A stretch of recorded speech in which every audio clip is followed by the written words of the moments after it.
So hello guys, welcome back to your YouTube channel your engineering friend. और ये है आपका प्रिंसिपल ऑफ प्रोग्रामिंग का लेक्चर नंबर 2।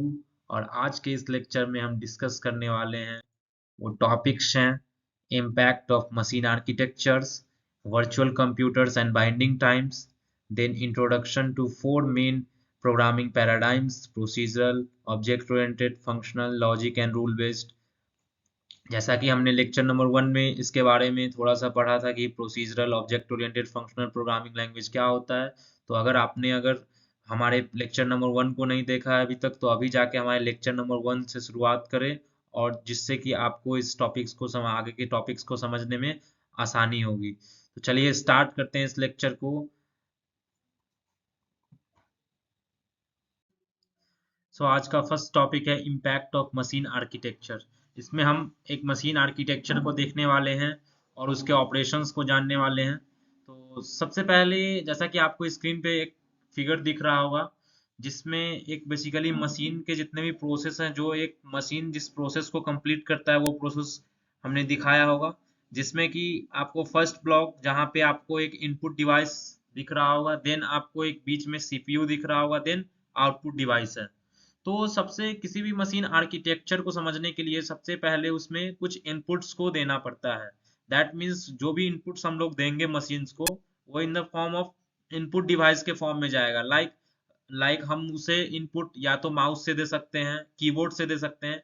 तो जो भी इनपुट हम उस मशीन को देंगे, उसके बाद क्या है, उस इनपुट को प्रोसेस किया जाएगा और उसके अकॉर्डिंग उसका एक रिजल्टेंट आउटपुट आपको दिया जाएगा। तो एक बेसिक मशीन का आर्किटेक्चर यही है कि जब भी हमने कोई इनपुट दिया, वो इनपुट हमारा प्रोसेस होगा, देन वो आउटपुट होगा। तो बेसिकली 3 लेयर्स में डिवाइड है: इनपुट, प्रोसेस एंड आउटपुट। तो जो सीपीयू, जिसका का सेंट्रल प्रोसेसिंग यूनिट, जिसका काम है प्रोसेस करना हमारे इनपुट को, तो वो फर्दर 3 पार्ट्स में डिवाइड है, जिसमें एक कंट्रोल यूनिट है, अरिथमेटिक लॉजिक यूनिट है, एक मेमोरी यूनिट है। तो सबसे पहले हम लोग कंट्रोल यूनिट के बारे में जानेंगे। तो कंट्रोल यूनिट बेसिकली जब हम नंबर ऑफ इंस्ट्रक्शंस प्रोवाइड करते हैं, जब नंबर ऑफ इनपुट्स प्रोवाइड करते हैं एक कंप्यूटर, एक मशीन को, तो वो इंस्ट्रक्शंस जो भी वन बाय वन एग्जीक्यूट होने का काम है, जो भी प्रोसेस करने का काम है, वो हमारा कंट्रोल यूनिट करता है। कंट्रोल यूनिट की हेल्प से हम जो भी प्रोसेसेस हैं, जो भी इंस्ट्रक्शंस हैं, उसको प्रोसेस कर सकते हैं one by one, one by one. Then next है आपका arithmetic logic unit. Arithmetic logic unit basically जितने भी लॉजिकल और अरिथमेटिक रिलेटेड ऑपरेशंस हैं, लाइक मैथमेटिकल कैलकुलेशंस हैं, जितने भी, लाइक हमने एक एक्सप्रेशन दे दिया a plus B plus C plus D, और a के वैल्यू यहाँ पे 10 है, 10 है, देन b का 20 है, 30 है। तो ये क्या है, एक एक्सप्रेशन के फॉर्म में, एक अरिथमेटिक एक्सप्रेशन के फॉर्म में है।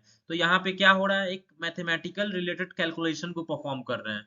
तो जब भी हमें कोई मैथमेटिकल रिलेटेड कैलकुलेशन को परफॉर्म करना हो, तो उसके लिए हम लोग अरिथमेटिक लॉजिक यूनिट का यूज करते हैं। देन नेक्स्ट है आपका मेमोरी। मेमोरी बेसिकली यूज होता है कि जितने भी इंस्ट्रक्शंस जो हमने सिस्टम को या मशीन को दिया है एग्जीक्यूट करने के लिए, हर एक को मेमोरी में रखते हैं, हर एक को मेमोरी में वन बाय वन स्टोर करके रखते हैं। मेमोरी का बेसिकली काम ही यही होता है कि जो भी हमने इंस्ट्रक्शंस, जो भी हमारे क्वेरी है, जो भी हमने इनपुट दिया है, हर एक इनपुट को स्टोर करने के लिए, हर एक इनपुट को स्टोर करेगी। और जैसे जैसे कंट्रोल यूनिट इनपुट को लेके, इंस्ट्रक्शंस को लेके एग्जीक्यूट करना स्टार्ट करेगी, वैसे वैसे वो उस मेमोरी यूनिट से उस इनपुट को एक्सेस कर सकती है। देन नेक्स्ट लेयर है आपका output layer, output device. Like कि जो भी इनपुट प्रोसेस हुआ है सीपीयू में, अब वो उसको हम लोग आउटपुट चाहिए, उस इनपुट का हमें कुछ एक्चुअल आउटपुट चाहिए। तो उसके लिए हम एक उस आउटपुट को दिखाने के लिए आउटपुट डिवाइस का यूज कर सकते हैं। लाइक एक हमारे मॉनिटर हो गया, मॉनिटर पे हम लोग बेसिकली जो भी इनपुट हमने दिया है, उसका करस्पॉन्डिंग आउटपुट हमें, रिजल्टेंट आउटपुट हमें मिल जाएगा। वैसे ही बहुत सारे एग्जांपल है आउटपुट डिवाइस के, लाइक स्पीकर, जिसमें हम, लाइक हमने एक इनपुट दिया, हमने प्ले बटन को इनपुट, लाइक हमने प्ले बटन को प्रेस किया, तो वो हमारा एक इनपुट हो गया। और वो क्या हुआ, जब भी हमने प्ले बटन को प्रेस किया, तो वो जो प्ले बटन को हमने प्रेस किया, उस वो जाके बैकएंड में उस प्रोसेस हुआ कि इस प्ले बटन का मतलब क्या है, लाइक कि हमें वो म्यूजिक को स्टार्ट करना है, दिस उसके अकॉर्डिंग उसने एक आउटपुट दिया और हमारे स्पीकर पे वो म्यूजिक बजने लगी। तो एक मशीन आर्किटेक्चर बेसिकली 3 पार्ट्स में डिवाइड होता है, जहां हम कुछ इनपुट देते हैं मशीन को, वो इनपुट को मशीन प्रोसेस करता है, देन हमें एक एक्चुअल आउटपुट देता है। तो ये मशीन आर्किटेक्चर का ओवरऑल डायग्राम था और पूरा कॉन्सेप्ट था। सो नेक्स्ट टॉपिक है आपका virtual computers and binding times. सबसे पहले हम लोग वर्चुअल कंप्यूटर्स को देखेंगे। वर्चुअल, जैसा कि आप नाम से समझ रहे हो, वर्चुअल दैट मीन्स कि उसका फिजिकल प्रेजेंस अवेलेबल नहीं है, वो वर्चुअली है। जो तो एग्जिस्ट कर रही है बट वो फिजिकली अवेलेबल नहीं है, वो वर्चुअली अवेलेबल है। दैट मीन्स वर्चुअल कंप्यूटर्स हम लोग क्यों क्रिएट करते हैं? जब भी हमें मान लो कि आप एक टास्क को परफॉर्म कर रहे हो, आपके कंप्यूटर के पास 180 MB या 200 MB के स्पेस बाकी है, तो और जो टास्क आप परफॉर्म करने जा रहे हो वो टास्क आपका 20 MB का है। तो फिजिकली जब कोई हमें 20 MB की रिक्वायरमेंट रहेगी तो हम वो सिस्टम से 20 MB ले लेंगे, और बाकी का जो 80 MB है वो हमारा अनयूजेबल, मतलब अनयूज्ड हो जाएगा। मतलब कि वो बाकी का जो 100 MB में से जो 80 MB है वो हमारा यूज नहीं हो पाएगा। तो उस 80 MB को हम लोग क्या करेंगे, नंबर ऑफ वर्चुअल कंप्यूटर्स में डिवाइड कर देंगे, जिससे कि क्या हो कि एट अ सेम टाइम जितने मल्टीपल यूजर उसको एक्सेस कर सके।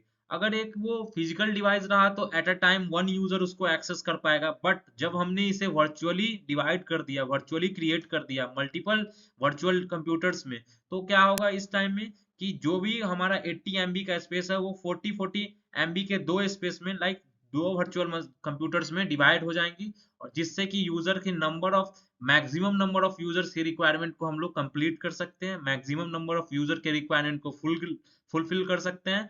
तो वर्चुअल कंप्यूटर का बस यही बेसिक फंडा था कि जब हमारे जो भी रिसोर्सेज हैं, जो हमारे फिजिकल रिसोर्सेज हैं और वो रिसोर्सेज अनयूज्ड हो रहे हैं, वो रिसोर्सेज का प्रॉपर यूज नहीं हो रहा है, तो हम उस रिसोर्सेज को डिवाइड करके नंबर ऑफ वर्चुअल रिसोर्सेज में डिवाइड कर देंगे, जिससे कि मैक्सिमम नंबर ऑफ यूजर्स को हम लोग सर्विसेज प्रोवाइड कर सके, मैक्सिमम नंबर ऑफ यूजर उस कंप्यूटर को यूज करके अपने टास्क को परफॉर्म कर सके।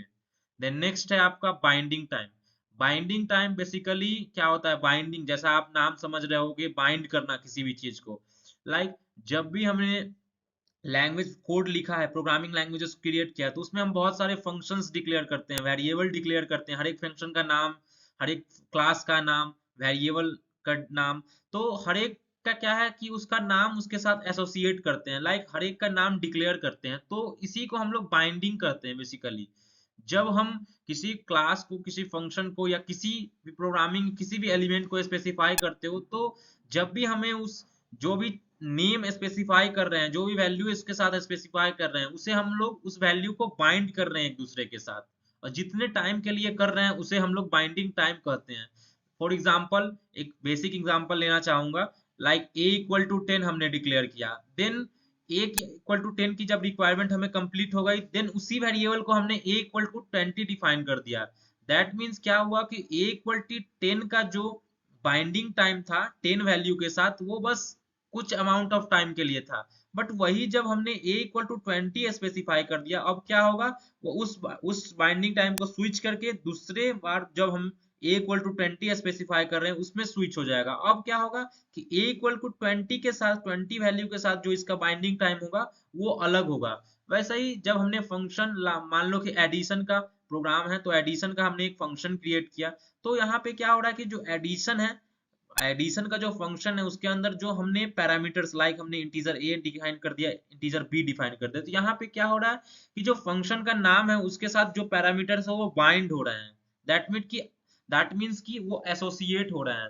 तो यही बेसिक फंडा है बाइंडिंग टाइम्स और वर्चुअल कंप्यूटर्स का। वर्चुअल कंप्यूटर्स में हम लोग फिजिकल कंप्यूटर को नंबर ऑफ वर्चुअल कंप्यूटर्स में डिवाइड करते हैं, और बाइंडिंग टाइम्स में क्या होता है कि जो भी हमारे प्रोग्राम में जितने भी एलिमेंट हम लोग यूज कर रहे हैं उसको कुछ स्पेसिफिक वैल्यू के साथ बाइंड करते हैं, कुछ स्पेसिफिक वैल्यू के साथ एसोसिएट करते हैं। सो नेक्स्ट टॉपिक है आपका introduction to 4 main programming paradigms: procedural, object oriented, functional and logic rule based. तो इसके बारे में हमने पिछले लेक्चर में डिस्कस किया था कि प्रोसीजरल ओरिएंटेड प्रोग्रामिंग क्या होती है, बट मैं इस लेक्चर में और थोड़ा आपको क्लियर कर देना चाहता हूँ इसके बारे में।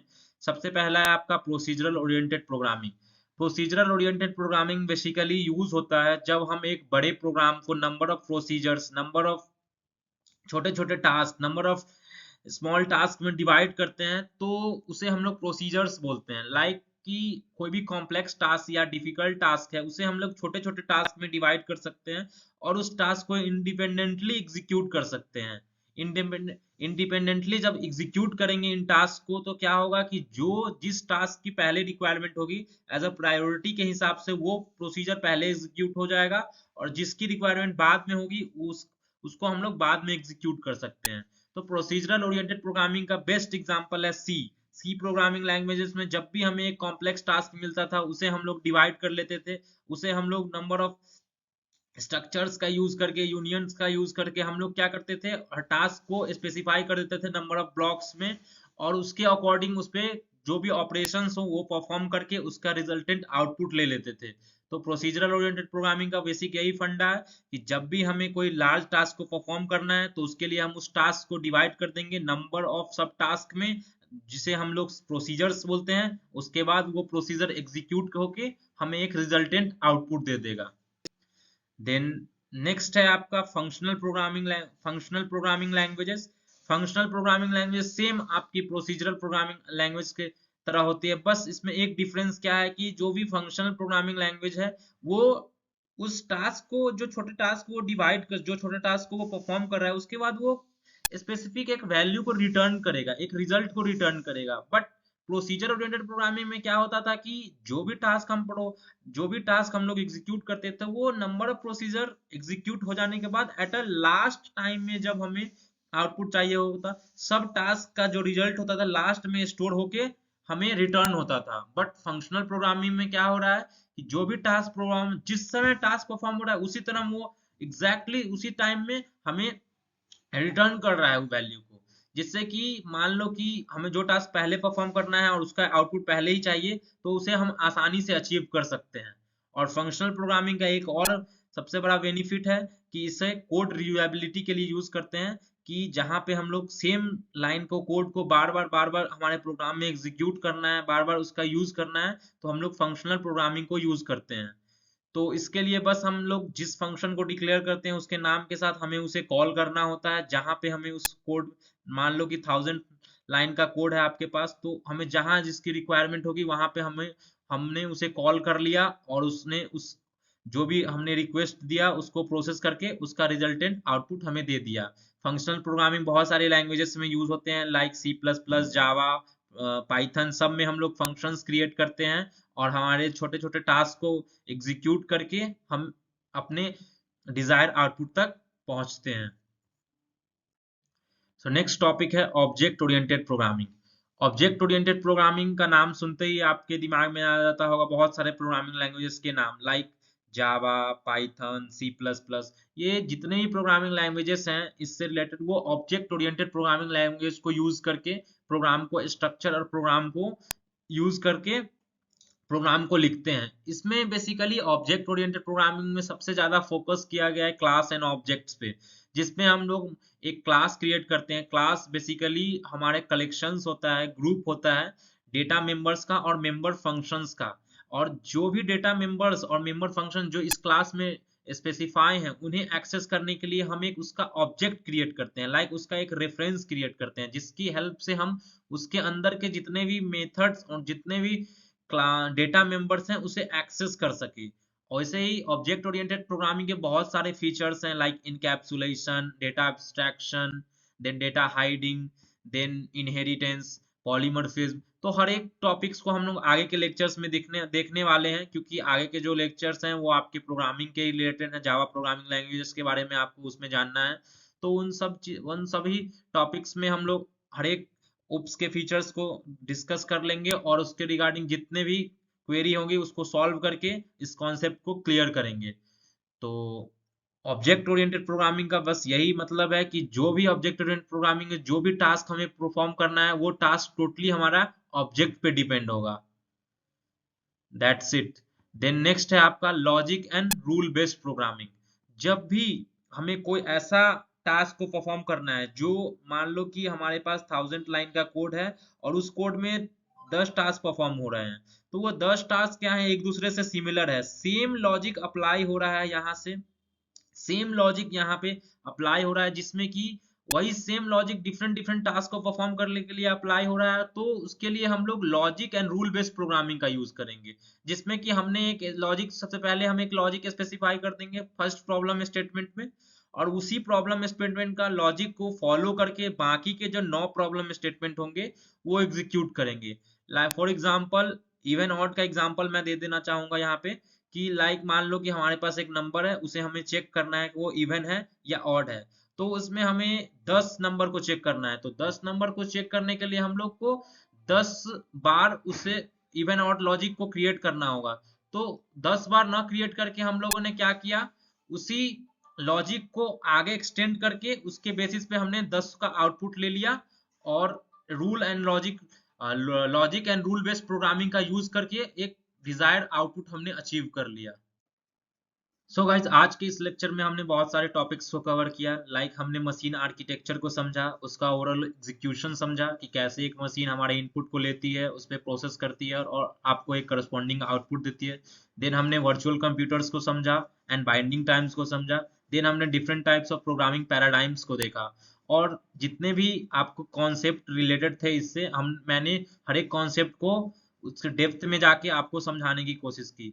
तो होप करता हूँ कि आपको सब कॉन्सेप्ट अच्छे से समझ में आ गए होंगे, और इस कॉन्सेप्ट के रिलेटेड जितने भी नोट्स हैं आपको इस चैनल के डिस्क्रिप्शन में मिल जाएंगे लिंक, उस लिंक पे जाके आप डाउनलोड कर सकते हो व्हाट्सएप ग्रुप को ज्वाइन करके। और होप करता हूँ कि आपको हर एक कॉन्सेप्ट सही से समझ में आ गया होगा।